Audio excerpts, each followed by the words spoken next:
Assalomu alaykum. Bugun sizlar bilan agarda printeringiz umuman chiqarmay qolsa nima qilishni o'rganamiz. Birinchi bo'lib kanalimizga obuna bo'ling iltimos. Bizning atiga 7 ta obunachimiz bor. Bizni qo'llab-quvvatlash uchun sizdan katta yordam bo'ladi. Buning uchun biz birinchi bo'lib pusk tugmasini bosamiz.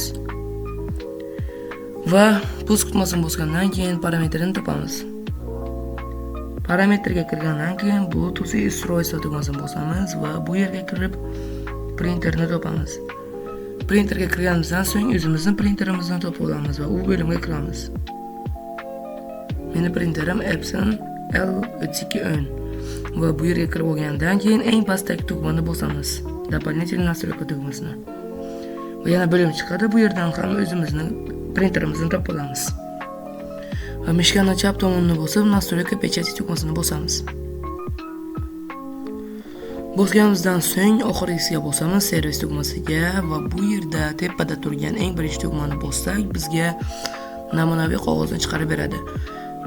Va pechat tugmasini bosamiz. Agar namunaviy qog'ozimiz yanada oppoq rangga chiqarib bersa, yana bu yerdan Прочистить tugmasini bosamiz va bu printerimizni to'liq tozalaydi. Ichida axlatlar qolib ketgan bo'lsa, eski ma'lumotlar qolib ketgan bo'lsa, to'liq tozalab qayta chiqaradigan qilib beradi. Xo'sh, video yoqqan bo'lsa, kanalga obuna bo'lib, videoga like bosing. Bu bizni qo'llab-quvvatlashingizga eng katta sabab.